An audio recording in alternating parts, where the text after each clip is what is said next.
everybody. This is Chris Jericho of Fozzy, and you're listening to the interactive interview. And remember, we are huge rock stars.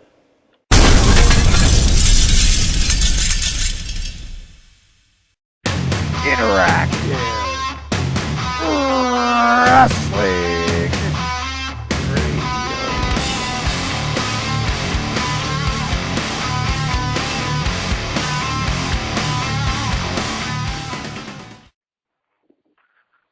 Okay, you want to take the intro, James? Sure. Hello, everybody, and welcome to another edition of Interactive Wrestling Radio right here on WrestlingEpicenter.com. I apologize for the sound of my voice, and believe it or not, it's much better than it used to be. Getting over what was a household-wide cold. It's James Walsh, joined as always by Mr. Patrick Kelly. Howdy, everybody. And Mr. Nick Knoll. Hello. Okay, so we got some news to discuss, and you know what? While I was very sick, I didn't take much medication, which, you know what, if I needed some, I probably could have contacted Jack Swagger for some. Oh. Because I'm sure that stuff he was carrying was the totally Olive Chief's classic medicine. What's about the JTD? JTD, did he test positive? Which, by the way, if you don't know what I'm talking about, go check out the archives, our old Marty Jannetty interview, and you'll get tons of good stories in that one. Namely, one awesome I'm about about to put that Iron on YouTube. That's going to be the next one I put on YouTube. So if you don't have Real Player, you can check it out on YouTube, hopefully by the end of the weekend. Yeah, and my personal favorite story in that is, again, an Iron Sheik story where basically you got to hear Marty tell it, but basically the story of how he left a girl with the Sheik and she wound up in an ambulance. Yeah, essentially the story goes like this. She didn't want to sleep with the Sheik, so I give her a short clothesline. Yeah, she don't know how to work. What's great is Marty's impersonation of the Sheik makes the story. Yes, it was. All right. Well, anyway, speaking of people that have medicated themselves, let's get back to it. The big story this week in wrestling is that Jack Swagger, just a few days after earning a championship match, a featured match at WrestleMania, went and got himself arrested on a DUI charge. He was also found to be in possession of marijuana. He was arrested late Tuesday night. He was released on bail the next morning. And, of course, this now raises the question of, will the WWE continue to push Mr. Swagger once again? My personal speculation is that he probably will not face any type of punishment, or if he gets suspended, it will be after Mania. But I could see them pulling the Mania match from him. You know, and it's really weird because I'm looking ahead to WrestleMania, and I can't fathom any match that they have lined up except for Rock and Cena and Triple H and Brock Lesnar. Those are the only two matches that, just based on what they've done storyline-wise, those are the only two matches I see set in stone. And they had this very rushed, I might add, very, very rushed, where Jack Swagger's only been back for a couple of weeks. And all of a sudden... Hey, and before he left, he was a jobber, too. I mean, let's not forget, he was jobbing every week for months. Well, absolutely. For more than a year, pretty much since he lost the World Heavyweight Championship, Swagger went right back to being a jobber. Jack Swagger's career can be defined like this. Came into ECW with a huge push. Push got deflated because they needed Finlay and Hornswoggle to be a featured act. Lost title to Christian. Job. Wins Money in the Bank. Wins World Heavyweight Championship. Jobs repeatedly as World Heavyweight Champion. Loses title to Rey Mysterio. Jobber. Jobber with Dolph Ziggler and Vicky Guerrero. Jobber. Goes MIA to be repackaged. Comes back. Is once again in line for the World Heavyweight Championship. Now, I'm going to go on record here. I'm probably the only one that's going to say it. But I'm a big Jack Swagger fan. I think this guy has potential. I think with the right combination, I thought his old gimmick was better of just pushing him as a badass technical wrestler that can, beat anyone. You could get something decent out of this guy. But I honestly feel like you can't rush him like this. You need to build him up, and we always talk about this.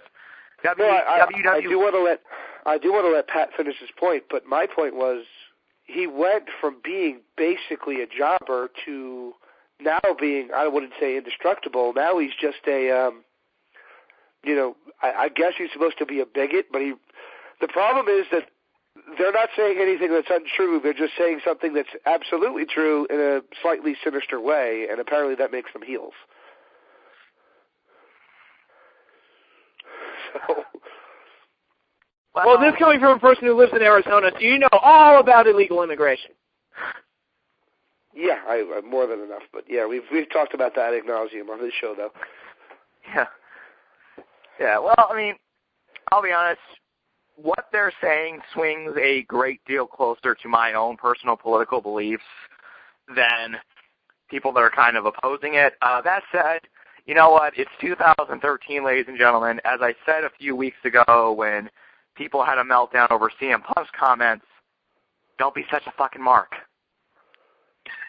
Actually, Fox News had a great comment, and I forget his name. I wish I could remember his name and ascribe this quote to him. And I don't know why the Swagger character was making news headlines. To me, it was just another wrestling gimmick. I didn't really think anything of it. But he said something to the effect of... Go ahead. Well, I mean, is it any worse than some of the shit they did with Sheik out on a KC in the AWA or... Well, WWE's done it for years. I mean, we got something happen in South Africa. We've got the Truth Commission all of a sudden. And I mean, it's for God's sakes, Freddie Blassie was the what was he? The Ayatollah Blassie. I mean, for God's sakes, I mean they've been doing this for decades upon decades. Well, here's what they said on Fox News. They said this is the comedy of pro wrestling, and this is the quote: "The comedy of pro wrestling is that everybody says it's fake, but they assume that the people playing these characters are real." And that's what it's the strangest dichotomy ever, because it's almost like it's fake until they don't want it to be fake. And if this character were happening on a show like The Walking Dead, actually there is a racist character on The Walking Dead, nobody would say a word, because they just kind of accept that it's a scripted television show. But, it happens in wrestling, and people take it a little too seriously, and they assume that those people, that's really how they are. But the thing is, I watched it. They didn't say anything bad. They didn't talk about wetback beaters and all that kind of stuff. They didn't say anything like that. It just was, Americans should be proud of being Americans, and you have to look at the reason why we're not doing so good right now. And frankly, I agree with him. I don't disagree with anything he said. He just said it slightly sinisterly. Well, I could be wrong about this. I could be very wrong about this. But I actually think Jack Swagger's wife is Latina. Maybe that's where he got the drugs. But now that one was racist. I'll give you that. Thank you.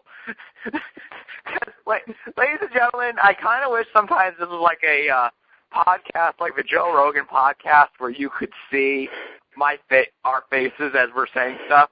Because as soon as James said this, I actually went, "Oh God! Now how do we get back on topic?" Until he admits that was not right. Well, yeah, that should be the next thing we do. We should get like video podcasts. Yeah. Well, I thought about doing a video blog recently because we kind of just cleaned up the whole video shelves that we have upstairs, and I thought. While we were doing it, I thought, you know what, this would be a good backdrop for me to be sitting there doing my video blog. Because I want to do a thing where I say that Brad Maddox is the illegitimate love child of Shawn Michaels and Eldon from The Cosby Show. Okay, I don't want to get off topic. But at some point, I want you to explain that. Just look at him and think about it, really. That's all you got to do. I look at him and I think Jimmy Olsen. Maybe. Gee whiz, Superman. You know what? I look at him and I see Garrett Bischoff's half-brother. A tattoo? He could be a Bischoff?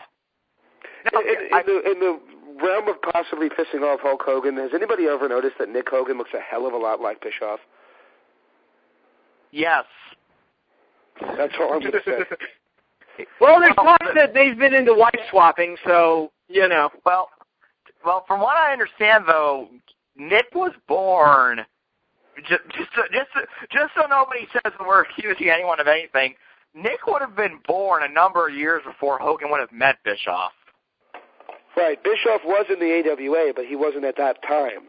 He was more the ESPN era, which Hogan predated. So, no, they wouldn't have then. Actually, I own a videotape, and this is a little nugget for you. I own a videotape of Hulk Hogan AWA highlights, and it's hosted by Eric Bischoff. It is hosted by Bischoff, and he acted like the biggest Hogan mark ever on that video. Well, probably also what it was that was just the AWA was so strapped for cash. They're like, we have all this Hulk Hogan footage. We might as well do something with it. They did. This was done in 1990. I have that tape. They did 3, possibly. Actually, they did 4, and I have all 4 of them. They did a Sergeant Slaughter one too, right? I had the Sergeant Slaughter one. I actually have that one signed and on the wall. They did a Jesse Ventura one, and they did a Hogan one. Yeah. But by the way, for those of you who are, younger, a VHS, for those of you that are actually my age, a VHS is evidently what predated the DVD. It was this round black, it was this big black thing that you would stick in something called a VC. You stick in this. It was a rectangle. And I have completely destroyed that dumb joke. You kind of were going the whole route of the big record. Yeah. Yeah. Kind of is, it's kind of, I miss VHS, though. I mean, they were durable. I still have a VCR. Yeah. Okay, what? Durable. They were durable, yeah. We do have to get back on topic, and there is one element here that does, it's not the most pressing story, but it is something that I think we have to address.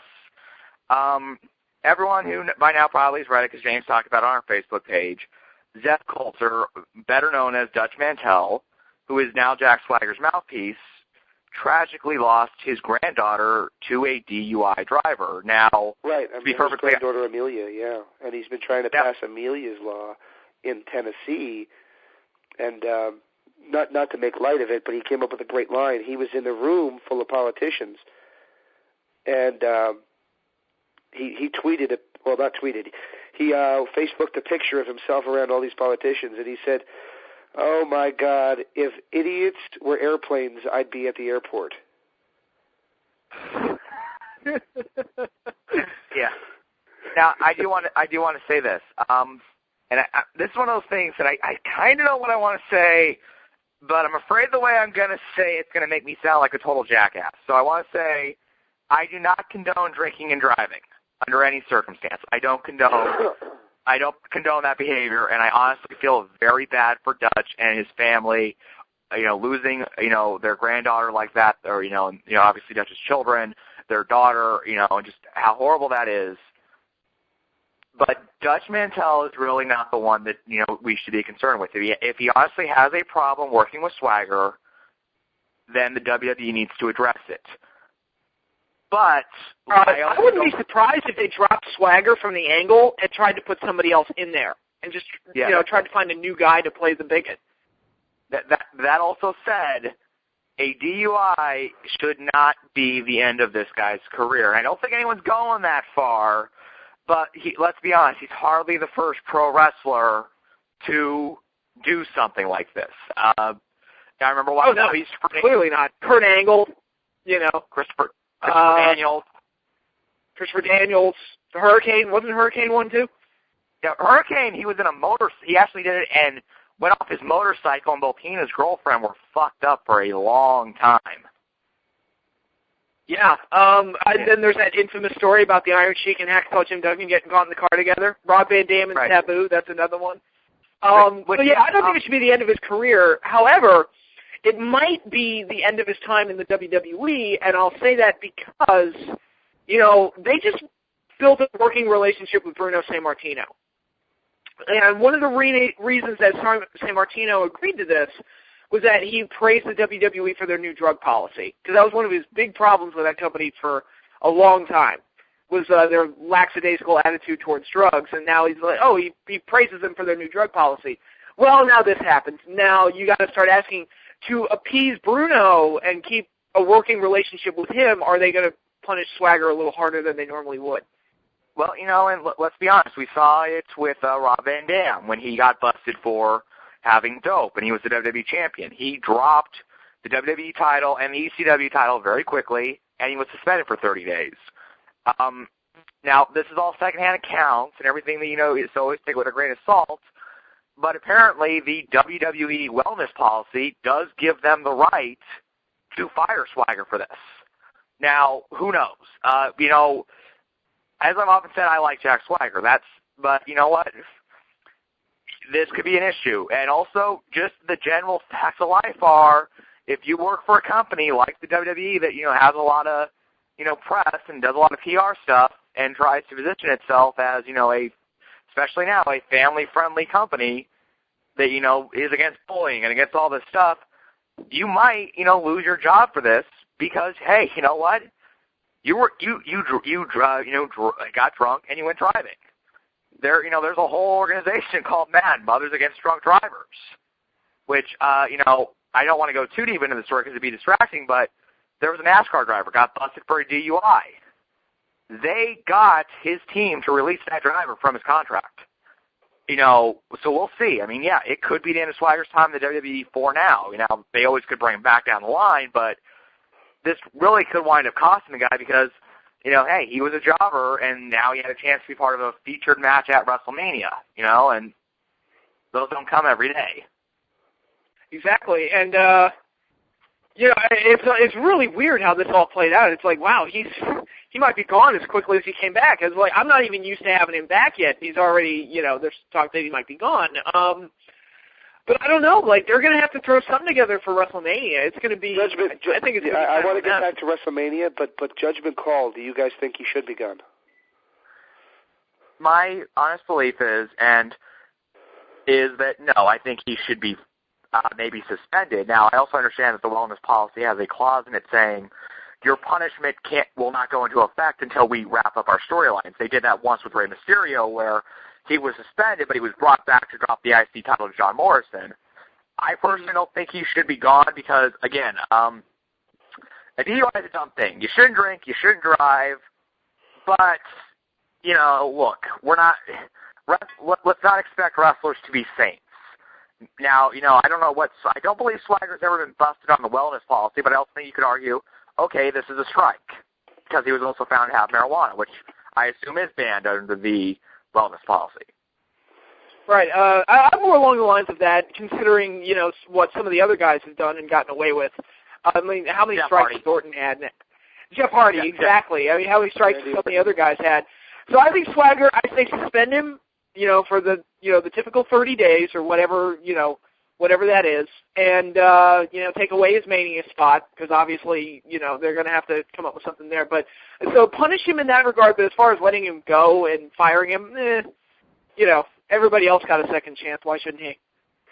I would fire him, and I would fire him just because of the fact that it was picked up as heavily as it was on the on TMZ and AOL.com and all the other, news sites, which is the new media that people actually pay attention to. I think that he was such a black eye, and let's face it, and this is the truth, and Hogan even fell victim of this. Since the Benoit tragedy, the media can't wait to beat up on wrestling. And that's the truth. I mean, you saw how quickly they glommed onto Nick Hogan's, I don't even want to I'm not defending it at all. I think he's a complete idiot for doing it. But, how quickly they grabbed onto Nick Hogan and tried to beat up on Hulk. And, I mean, it all goes back to how big of a story and how much of a cash cow the Benoit story was. So the media did make a big story right away about Swagger's incident. And, I would get rid of him. I personally think that they should. And I don't know. We'll see what happens.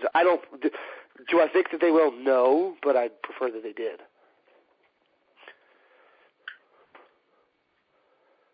Anyway, back to Mania. Patrick, I interrupted you. Well, there's not really a whole lot to talk about in regards to WrestleMania because there's no card. I mean, I'm looking ahead. There's so many guys on their roster that I'm like, okay, Dolph Ziggler, I have no clue what he's going to be doing. I think he's going to cash in the Money in the Bank, but other than that, I have no clue. Jericho, they brought Jericho back. I have no clue what he's going to be doing. The Shield, don't know what they're going to be doing. I assume some sort of match with Ryback. I don't know what he's doing. Big Show, Mark Henry, Randy Orton, Sheamus, Wade Barrett, Antonio Cesaro, The Miz, all these guys. I have no idea what the plan is, and there's so many, these are big-level guys that they've been promoting, whether you like them or not, and, as far as whether or not I'm a fan of these guys or not, that, that varies depending on the name. CM Punk, I have no idea what he's going to be doing. I guess he's going to be facing Taker. I don't know. There's rumors that Taker might not make Mania this year. I don't buy that, but okay. Well, you know what? Look, I just want to interrupt you real quick, Patrick. We are seeing the result of something we've been talking about for years. They do not plan out long-term anymore. I don't care what people want to say. They might plan one or two things out, which we're seeing, Brock Lesnar and Triple H and Rock versus Cena 2. The majority of the... And those are the matches involving part-timers. I should point that out. So if you map those out in advance, good for you. They only appear 5 times a year. So. Right. But also the problem is this over-reliance on the same old. The simple truth is there should not be a question. If you're going to put Undertaker in such a featured match, there should not be a question of if he's going to make it. You need to set a, and people are going to think I'm being a jerk here because I don't like Taker, but you know what? If you're going to plan arguably your top regular heel in CM Punk, not arguably, unquestionably, your top regular heel in CM Punk, how the hell can you not say to his, to his opponent, say to him, okay, say to Taker, okay, can you go? Where X amount of days out, can you go? And if it's not yes, then it's, sorry, Taker, we got to find something else to do because the show's going to happen whether you can go or not. Yeah, and quite honestly, if they were going to do Punk and Taker, they should have probably laid the seeds for that in, December or January. Right, and... So anybody who tells me that Vince books ahead from WrestleMania to WrestleMania, I don't believe that. At least he might have used to in the past, but I don't believe it anymore, and it shows. Even the world title match, this Del Rio Swagger match, this came the fuck out of nowhere. You can't tell me they planned this 6 months in advance. And again, if they were going to do it, then Swagger should have been back on TV at the beginning of winter and working a new gimmick and building towards it, laying the seeds. Hell, Del Rio just turned face, a month ago? I think so. It was maybe a little less than that, but yeah. A little more than that. But and just getting back to my point on Taker, I would hold that to the same standard with The Rock, who I do like. I have some issues with them putting the belt on him, but that's another conversation. But you know what? If with The Rock, if he can't commit to being at Mania because, I have this movie I got to promote, I have to go film this movie, then it's, sorry, Rock, we would love to have you, but we got to be locked in because it doesn't matter if you're going to go film a movie in, wherever. We got to have a WrestleMania. We can't just rely on you being if you show up. And that's honestly something I think we have a big problem with in WWE right now. They're so reliant on these special attractions to pump up a big card. The Rock the last couple of years, Brock Lesnar, Taker, has been that way for a couple of years, that they don't have firm plans in place for the regular guys. And, listen to that list Patrick named. Those are the guys that get on Raw every week. We're not talking about the Zack Ryders and the Justin Gabriels of the world. We're talking about some of the top guys in the company. Yeah, absolutely. Some of them were, world title main event guys, and some of them, the Shield is one of the hottest acts they have right now. I mean, credit to the WWE, they've kept them undefeated and actually let them build some heat, but I have no idea what the end game is. Right, and definitely. I mean, even with Ryback, and people who watch this show know I hate Ryback. No, I don't think he deserves this opportunity. But this has been a guy that you have invested how much TV time in for, the last 6 months, there should be something solid and in place for this guy at Mania. And for one to hear, it might be Chris Jericho. Well, if you're going to do that, you had a chance on Monday. You let that go. And you know what? If they do that match, I'm going to laugh at them because it's like, okay, Jericho's been a face, and now he's just going to wrestle Ryback. Why?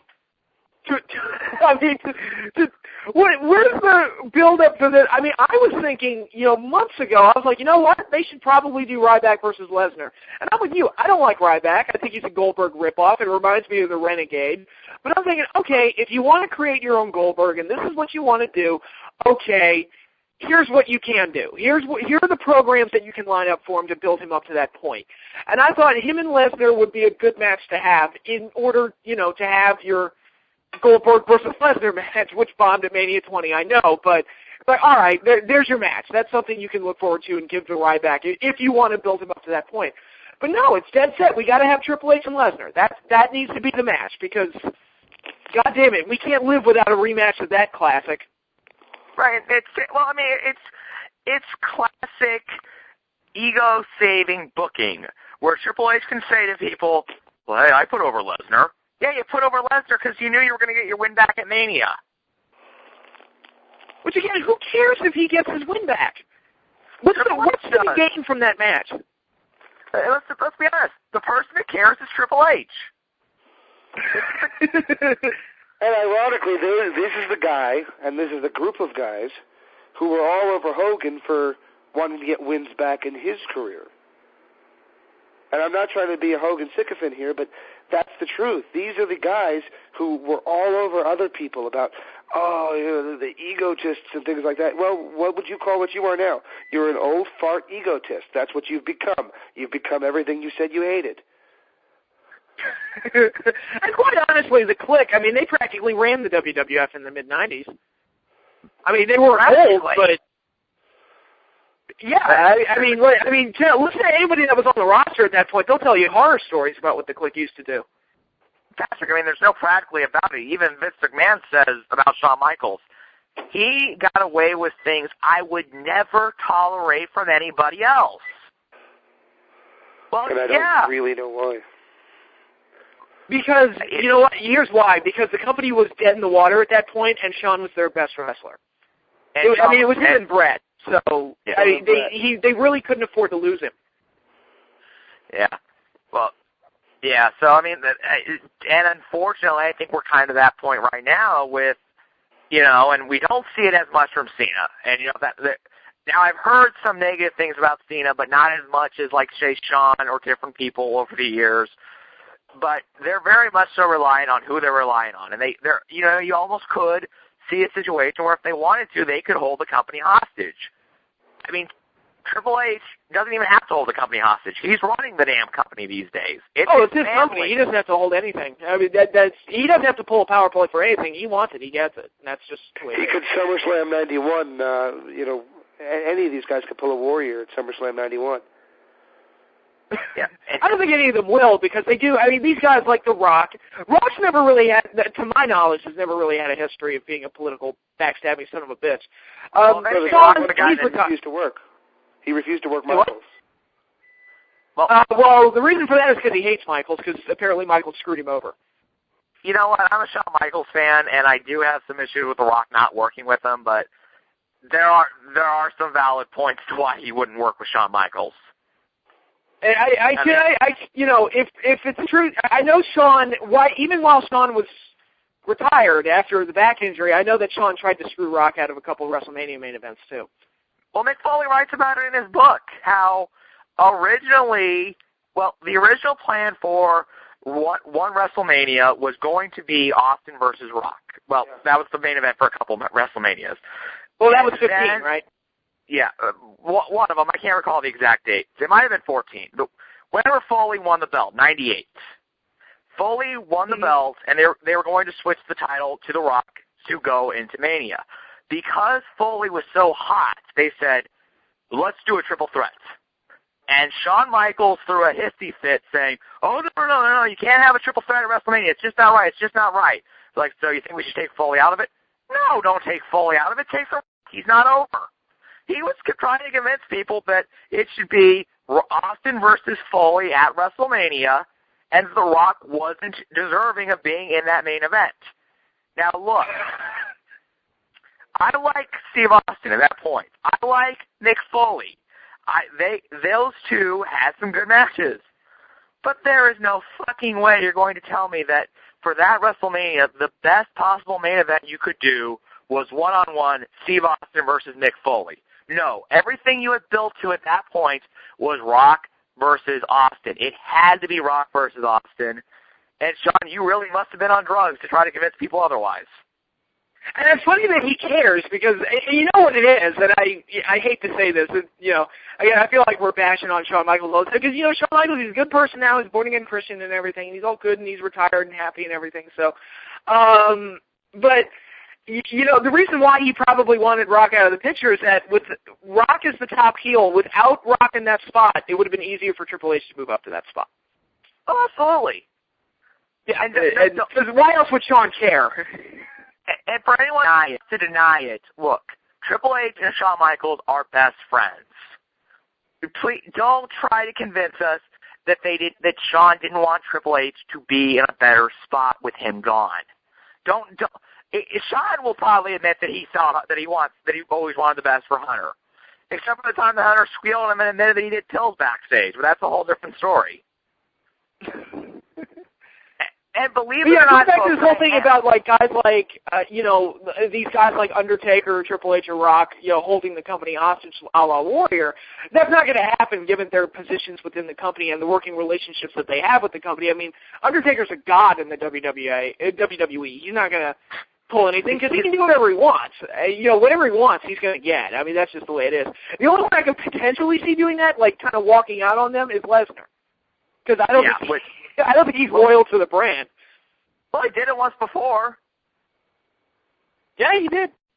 Folks, he left the WWE, and I have read his book, and I do think some of the things he says about I was burning out, I could not handle it anymore, I was medicating myself every day just to get through the fucking travel schedule, is absolutely accurate.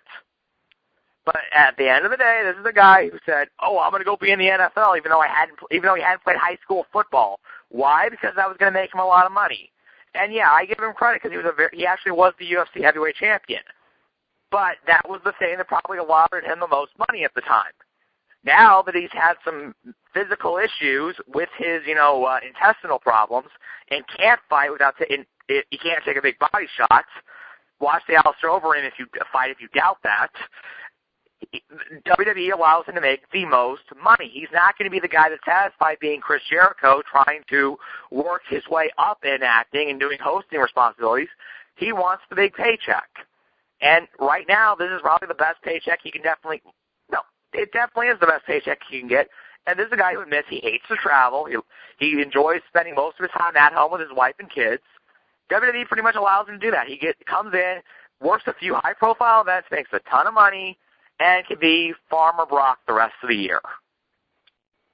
Farmer Brock. That's pretty much. Which, by the way, is a quote in his book when he talks about his negotiations to come back to the WWE at one point. He says, "What Vince didn't get is I'm a farm boy from South Dakota. I can just be Farmer Brock." It's like, yeah, that's the image of Brock Lesnar driving a tractor with a straw hat and overall just makes me funny. It makes me laugh. Oh, yeah, I'm going to F5 a cow. Don't say that. That will be a SummerSlam ad. Oh, he already F5'd the Shark, so, yeah. But yeah, there were jokes when he got into MMA about how he was gonna F5 and shooting star press Randy Couture and stuff. No, to his credit, he did hold in there well in the UFC. Yeah, well, absolutely. So his intestinal problems. Yeah, I will give him credit. You know what? He beat Randy Couture, a living legend. He beat Shane Carwin, who at that point was undefeated. He destroyed Frank Mir, and Frank Mir is a great fighter. He has won the world championship himself. So, and the first time Frank Mir beat him, truthfully, I watched that fight. Mir was lucky. Yeah, well, honestly, what it was, and this is where people get pissed off with me, Steve Mazzagatti, I think, in his head said, oh, I'm going to show Pro Wrestler Boy something here. And he said, I'm going to stand him up, even though you normally it's just a warning on the first illegal blow like that. You say, watch the back of the head. And then, he stood him up after one, which allowed Frank to get in a better position when they went back down. And Frank got the submission. You know what? To be perfectly honest, there is no shame to tapping out to Frank Mir, because, ladies and gentlemen, Frank Mir is a man with a Brazilian Jiu-Jitsu black belt who is as strong as a fucking ox. All right? There is no shame in losing. He's as strong as the cow that got F5. Yeah. There is no shame in losing to Frank Mir in only your second fight as an MMA fighter. And the other guys he lost to were Cain Velasquez, who's a fucking beast, whose only loss comes after a 13-month layoff with a bad shoulder, and Alistair Overeem, who a lot of people consider to be the top heavyweight, not in the UFC for many, many years. So it's like, if you look at Brock's losses, they're really not that bad. It would have been more entertaining, though, if he would have tried to hit the shooting star press on people and land on his head over and over again. Because that was the greatest match of all time where he fucks up the finish. Yeah, that was fucking great. Yeah. Well, if you do want to see something, when he fought Velasquez, he got rocked a few times, and he tried to his escape was he basically tried to cartwheel out of the way, and I think he actually was trying to bowl over Velasquez at one point. So it was because Brock was not a technical fighter, ladies and gentlemen. He had he could stand up a little bit, but he was not fucking no gear on his feet. Nope. But after all that, I know that there was a pay-per-view this Sunday, the Elimination Chamber, and any thoughts on that? Yeah, I never actually saw the show, so. Here are my thoughts. Holy shit, that was god-awful. God-awful, really? Wow. I mean, well, you know what? I shouldn't say that, but you know what?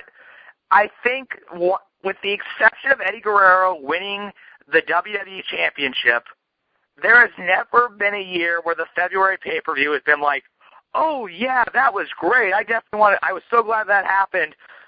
Just get rid of it. Go from the Rumble to Mania. You don't need a February pay-per-view at all. It's really just a filler event. I mean, there was nothing special about this event. Nothing that made it pay-per-view worthy, in my opinion. So, I mean, it's just like, who cares? It was boring. Boring is the way you should describe this event. I don't understand why they, I mean, I do, because they always do this with the immediate rematches and stuff like that, but, what's the point of having CM Punk lose to The Rock twice? Why even do that match again? You know why? Because they have to fill this February event. They have this pay-per-view, they have a contract to do it, they are going to charge people money, so it's like, well, what can we do? Rematch from the Rumble. Great.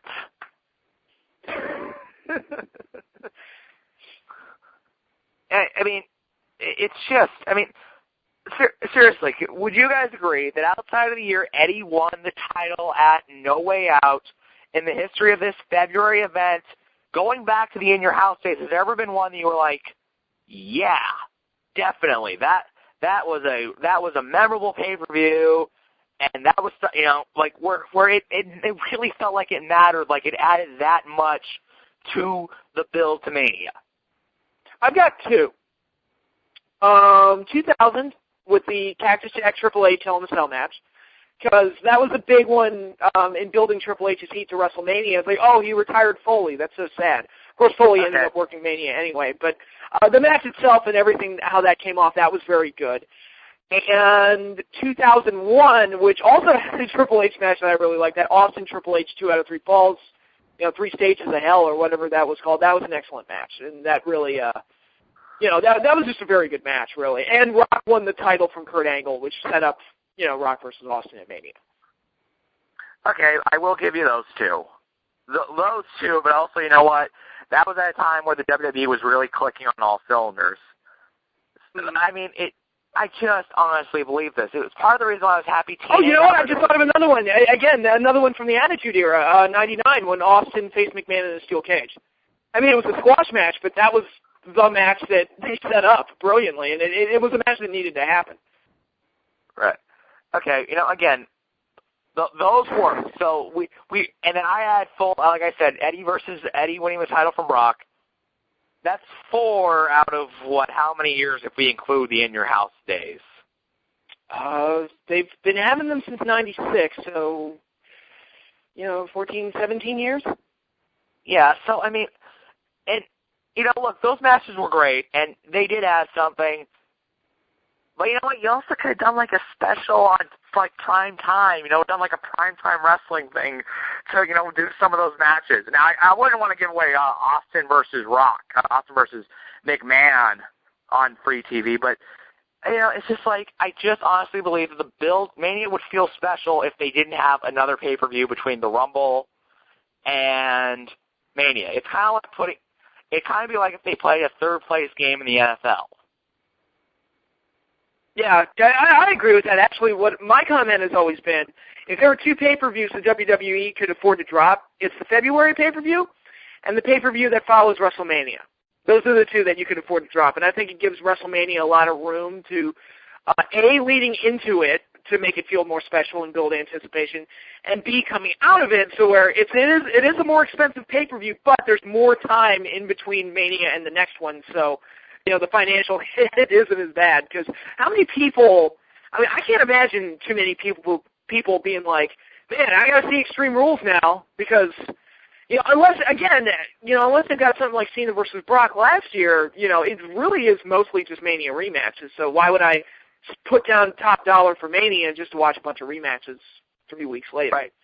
And also, you know what, that would then reduce, I bet, the amount of WrestleMania rematches.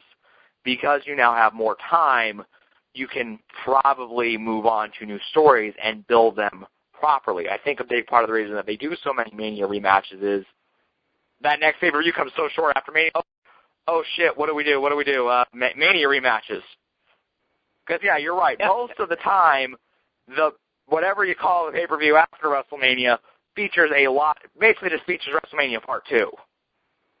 Yeah, and SummerSlam used to be that back in the days before In Your Houses. It was the main event of SummerSlam was always WrestleMania Part 2, typically, not always, but and now it's kind of like, I guess because it's the next pay-per-view, that has become the the backlashes and the Extreme Rules. That's what that is now. But also, you know what, they would change it up a little bit. A good example would be WrestleMania 5. The main event the next SummerSlam, it was a Hogan versus Savage match, but it was a tag team match with Bruce Beefcake and Zeus. There would be changes to it. So yeah, I really do think, you know what, I also think you would probably get more buys off of Mania, because then it would be like, okay, that's the only pay-per-view to buy. You can save up for it. I just think that it's going to feel more special if you didn't have, less is more. And I honestly think that at most you should do 12 pay-per-views a year. I think WWE still does like 14 or 13 a year. So I really think they just need to cut down in general, but especially with Mania, which is easily your biggest show. There's no denying that. And you have the Big Four, and the biggest of the Big Four is WrestleMania. I've been rewatching all the WrestleManias, actually. So a lot of them are fresh in my mind. I'm up to 5 now. Yeah. So are you going to do another, big video series this year? I know you did rebooking last year. Are you going to do, your favorite matches for WrestleMania? Or your? I have a couple videos planned up. I started doing Showcasing the Immortals, where I'm looking at, I picked out 12 guys from WrestleMania's history, and I'm going to examine their legacies at WrestleMania and, talk about what they contributed to the event and stuff like that. Part 2 of that is coming up this weekend, so be on the lookout for that. Yeah, I got to get back to doing videos. I just got really lazy. It's easy to do. It's easy to kind of you skip one, and then all of a sudden you're 3 weeks behind. Yeah. Well, anyway, let's actually run down the Elimination Chamber pay-per-view. We had a pre-show match with the reunited after 2 weeks Rhodes Scholars losing to Brodus Clay and Hip Hop Hippo Take Two. So it's like Lance Cade and Trevor Murdoch again, rest in peace Lance Cade, but it's like the band is back together even though nobody knew they split. Yeah, and also, I'm just going to say this.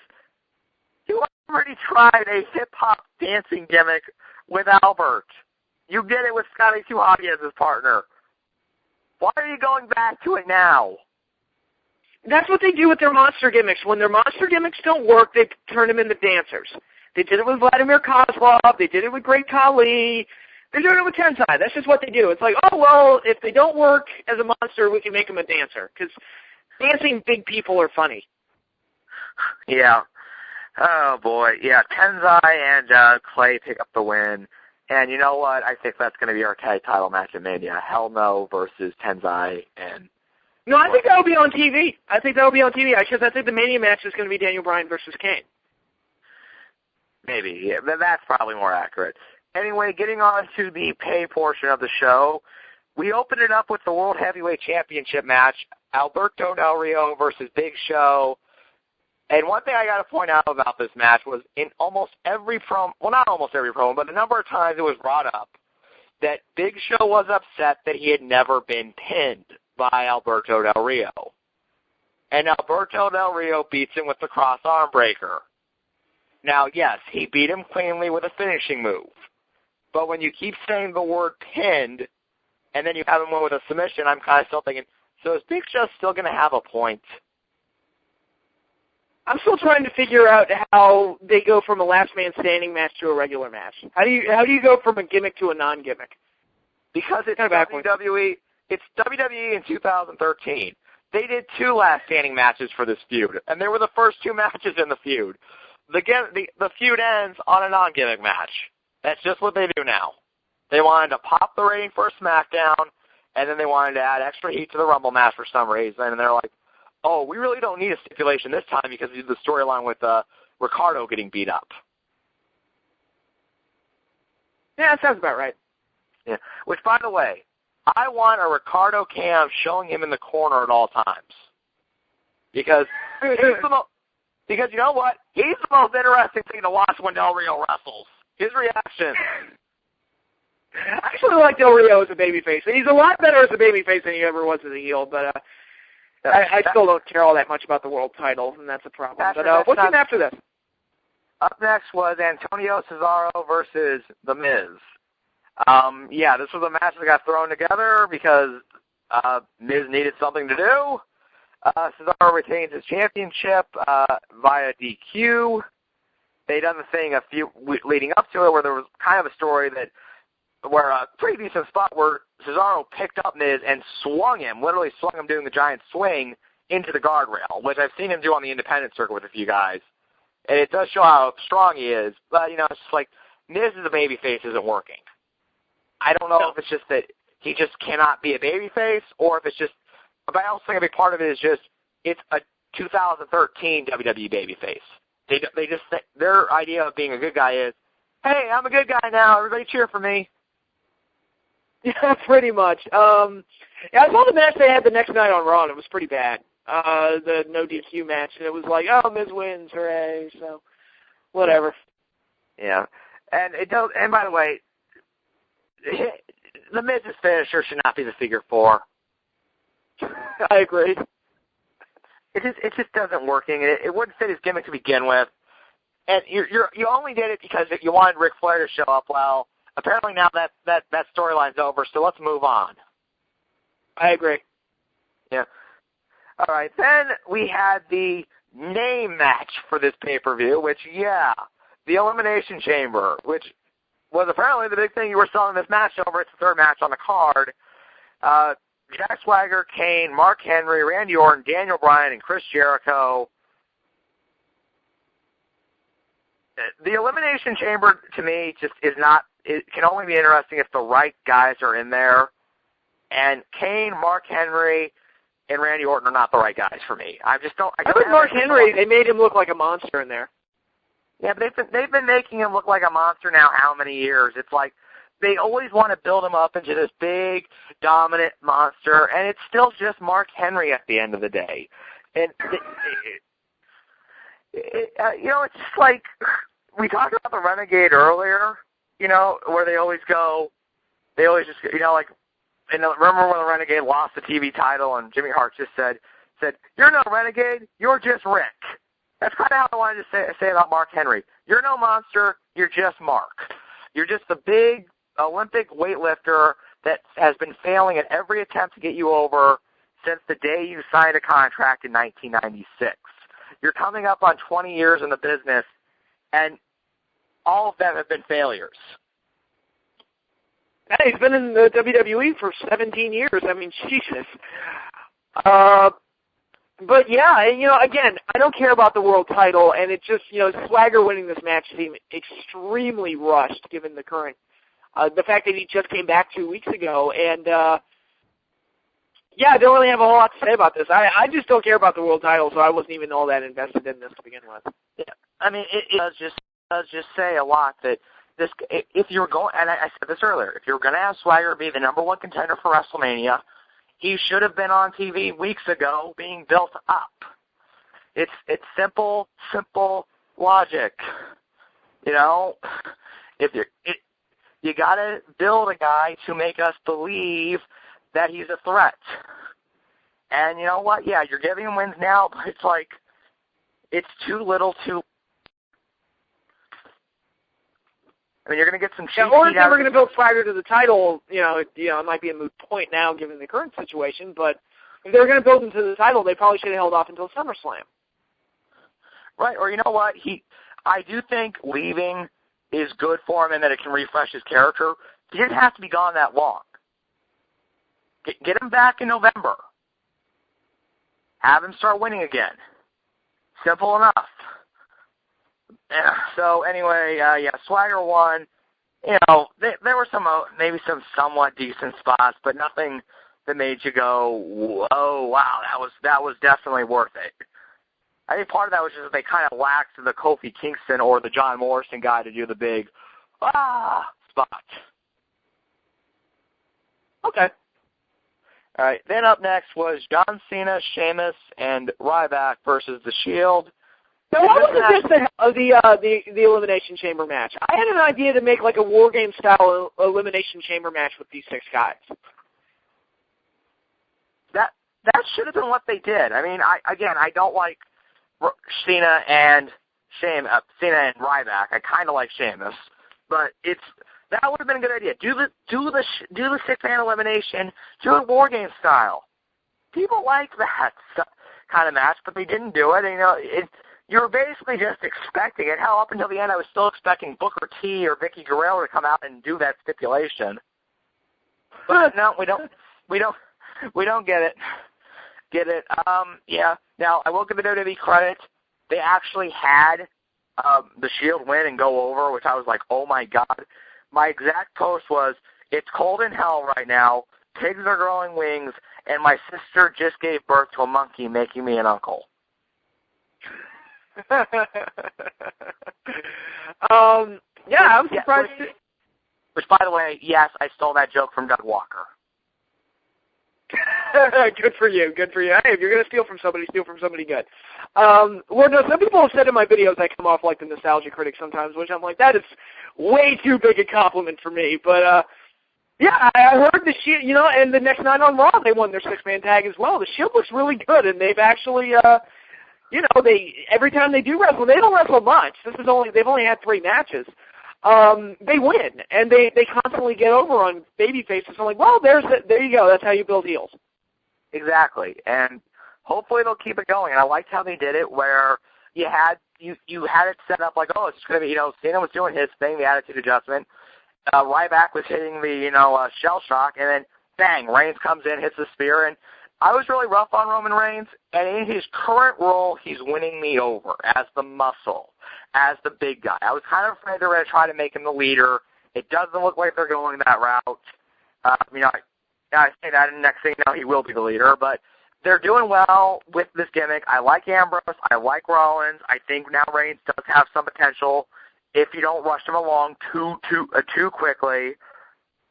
So let's see what they do. I'm thinking at Mania it might be a 3-on-1 handicap match, Ryback versus the Shield. and that's where I'm afraid they're going to blow because Ryback's just going to destroy them.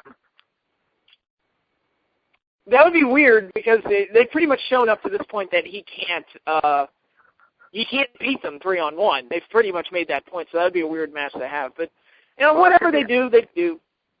They could do it as a gauntlet match. That's true. That's true. Or maybe he'll just get Undertaker. That'll be Undertaker match. It'll be Ryback and Undertaker versus the Shield. And I will want to kill somebody watching that match. All right, so what came after this? Well, Patrick, it's your favorite thing in wrestling these days. Unannounced bonus matches at the pay-per-view because Dolph Ziggler came out to cut a promo about how great he is. Booker T showed up and made a match with Kofi Kingston. So, yeah, we have yeah, and you know what? I'm going to add this. It's a match we have seen as much as AJ Styles versus Christopher Daniels. It really is. I mean, Dolph Ziggler and Kofi Kingston, it's one of those pairings that is like, good God almighty. It feels like there was a period where they wrestled a lot for the U.S. title, they wrestled a lot for the IC title, and now it's like, hey, let's throw one more on there because we need an 800th match. Exactly. The winner was actually Dolph Ziggler, which shocked me because I don't think Dolph has won a match outside of beating Jericho that one time since winning Money in the Bank. I think Cena, but that got erased. Yeah, and it looks like they're setting up for a Big E Langston versus Kofi Kingston feud. So, my condolences to Kofi. That finisher that Big E Langston has is the worst finisher I have ever seen. Am I the only one that thinks it looks like he's giving himself an inverted DDT? It does look like that. And you know what? It's like, as I've been saying, he's Ryback. We already have one rip-off. Let's bring in another one. You're the rip-off of the You're the rip-off of the rip-off. Awesome. Yeah, and he does not. And by the way, he has Bobby Lashley-esque in his speaking. So this guy is not going to become one of our favorites on this show. No, well, as long as they just keep him, Ziggler's bodyguard, it's fine. But they won't. Yeah, exactly. They won't. That's the problem. Here's my prediction: Ziggler wins world title. Big E beats Ziggler. Oh yay! That'd be awesome. And then I guess AJ will probably fall in love with him next.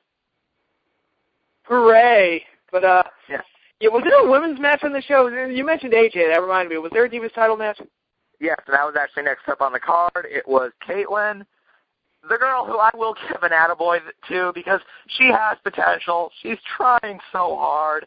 But you know what? It's like trying to pull 100 pounds up a straight incline with only one arm.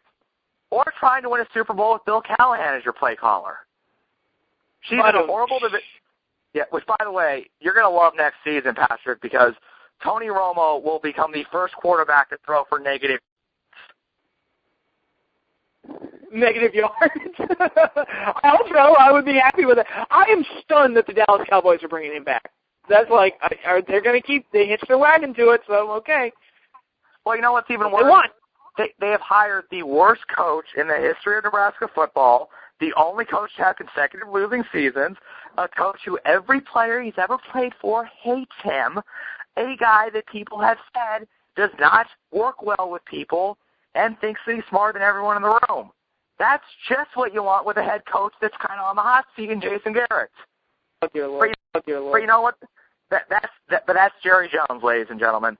That's Jerry Jones. Well, he's the Vince McMahon of football. Let's be honest. He runs the Dallas Cowboys the way Vince McMahon runs the WWE. It's like he goes for flash. He gets, what can I do to shock people, and what big names can I get? But he doesn't build substance, and that's why the Dallas Cowboys have been completely unable to, do anything. I mean, they're always, they always get those names and those high draft picks and everything, and at the end of the day, they're always 8-8, 9-7. So, granted that my Giants are there too, but we at least have a couple Super Bowls under our belts in recent memory. Getting back to the match, it was Caitlyn versus Tamina Snuka, who you know what? Tamina is basically the best Phoenix ripoff. She's doing best gimmick of being the ultimate, whatever you want to call a woman. She's wearing basically best old gear, and now she's the big monster, heel. That Beth was never really allowed to be good at that gimmick, and through no fault of Beth. But they never booked her like a monster. They always had her lose to like these tiny little models, and it's like, well, yay, there's your monster. Okay. Yeah, and you know what? I'm just going to say it, and this might piss people off. Tamina is awful. I don't care what her last name is.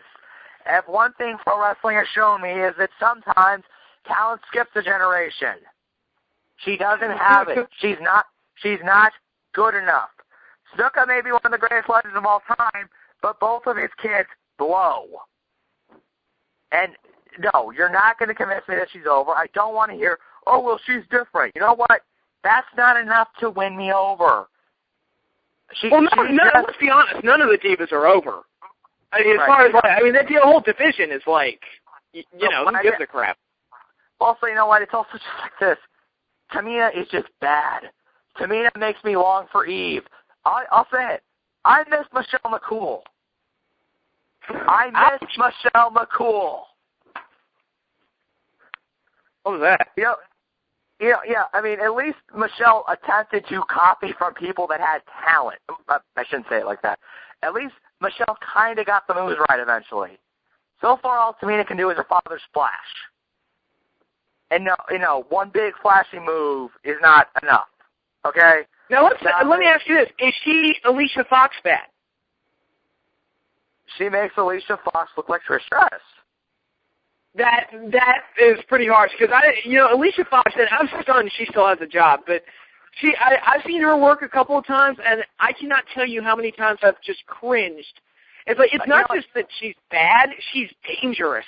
Like it's like, oh my God, she's gonna kill somebody. Oh wait, she hurt Beth Phoenix, so yeah, she already has. So there you go. Okay, maybe I'm going too far. I still, honestly, Alicia is worse. But to me, but you know what? It's kind of like saying, hey, yeah, we went 1-15 in the NFL season instead of going 0-16. You still suck. You still suck. Yeah. You know, in WWE, I'm going to say it. We either get rid of the Divas title or book the division well. Because the way you do it isn't working. And like Patrick said, this division isn't over. These matches are piss break. And you know what? If you're going to have a championship, book it well, please. Especially because you only have the one women's championship. But no, you can't. You just can't do it. You know, I've been saying this for a long time. They have to completely overhaul the way they book women, the women they hire. And I feel bad because there are women with talent in this company. I think, like I've been saying, I think Caitlyn has potential. If you look at where she is compared to the number of matches that she's had, she's not that bad. She just needs time. Natalya is extremely talented and such a waste. Paige is down in NXT. I think could be, the next great women's wrestler. A few others. I think her name's Summer Rae I've been impressed with. But you know what? If they're all just going to go up and they're all just going to work the same system and the same goofy style matches and do maybe 2 weeks and probably be there to do photo shoots. Yeah, that's pretty much what they booked the division to do. They booked them in matches that nobody cares about, and there's no individual characters to really invest in, and ultimately they don't really give us any reason to care about it. It almost feels like they keep a women's title around just because they used to have people like Lita and Trish Stratus. It's like, well, we built a belt around them, and because of what they accomplished, and the Mickie Jameses and the Beth Phoenixes. Going back to like 05, 06, 04, those years. Because we had that, we can't get rid of the title because it used to be cool. Yeah, and that's the problem. It's that they just have a women's title because, well, they've had a women's title for years. Okay, you know what? It used to be cool. Now it's not. And let me just say this. I think women's wrestling is entertaining when it's done right. Shimmer, TNA, WSU, Shine, and plenty other good independent wrestling companies that do it correctly. The problem is just the way the WWE does it, where it's like, well, we want you to be a photo shoot person. A good example is recently they have signed 2 different women whose primary background is martial arts. Now, I do martial arts. I have a great respect for anyone that does. But martial arts is not pro wrestling.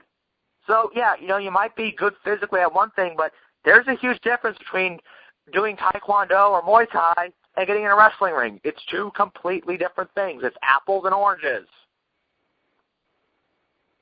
I think martial arts and, just like amateur wrestling, I think it gives you a good, basis, a good foundation for pro wrestling to eventually transitioning into that. But eventually you do have to learn how to not hurt people when you fight, and that is kind of tricky.